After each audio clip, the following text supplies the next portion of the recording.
আসসালামু আলাইকুম এভরিওয়ান। আজকে করব চকলেট মোকা কেক।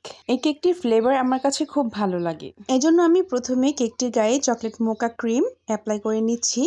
আর কেকের বেস তৈরি এবং ভিতরে ক্রিম দেওয়া, চকলেট চিপস এগুলো দেওয়া সব কিছুই আমি এর আগের ভিডিওগুলোতে অনেকবার দিয়েছি।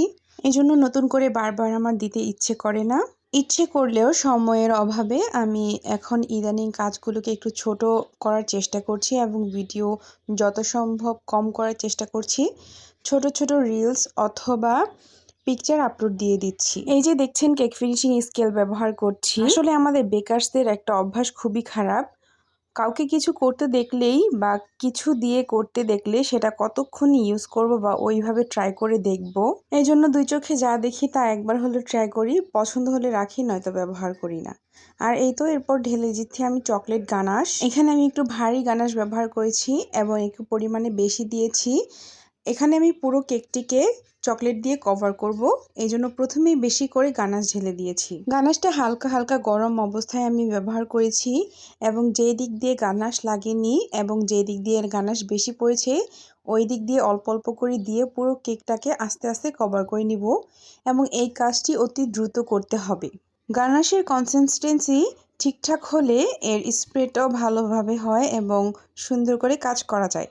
গানাশ বেশি পাতলা হয়ে গেলে সুন্দরভাবে কভার হবে না এবং বেশি ঘন হয়ে গেলেও সমস্যা করবে। এই জন্য পারফেক্ট একটা কনসিস্টেন্সির প্রয়োজন। এরপর আমি বাড়তি গানাশগুলোকে একটি প্যালেট নাইফ দিয়ে সরিয়ে নিয়েছি এবং মুছে নিয়েছি। এরপর আমি সাইড দিয়ে দিচ্ছি চকলেট চিপসগুলো। এগুলো আমি আগেই স্প্রেড করে ছড়িয়ে নিয়েছি এবং একটি প্যালেট নাইফ দিয়ে হালকা হালকা চেপে কেকের গায়ে লাগিয়ে দিচ্ছি। এটাও একটি সুন্দর ডিজাইন। এই ডিজাইনটি আমি দেখেছিলাম কোনো এক কেকের দোকানে সাইনবোর্ডের মধ্যে। আর ওই যে বললাম আমাদের বেকারসদের অভ্যাস খারাপ, কোথাও কিছু দেখলে ওইটা কতক্ষণে করব। তো এরপরে আমি কেকটির মধ্যে বড় বড় দুইটি চকলেট টপার বসিয়ে দিচ্ছি।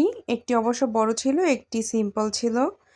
আর এরপর হোয়াইট চকলেটের সাথে আমি সামান্য পরিমাণ ইয়েলো কালার মিশিয়ে একটা বাটারি কালার এনে নিয়েছি এবং সেটা কেকের গায়ে অ্যাপ্লাই করছি এরকম করে। এরপর আমি অফ ক্যামেরায় নাম লিখে দিয়েছি এবং কিছু পার্ল দিয়ে সামান্য ডিজাইন করে দিচ্ছি। সিম্পলের মধ্যে কেকটি দেখতে খুব সুন্দর হয়েছে। যদিও কেকটি সিম্পল মনে হচ্ছে, বাট সিম্পল হলেও এর খরচটা মোটামুটি ভালোই পড়েছে, কারণ এখানে বেশিরভাগই ছিল চকলেট। তো যাই হোক, এই তো আমার কেকটি রেডি। কেমন হয়েছে জানাবেন। ধন্যবাদ।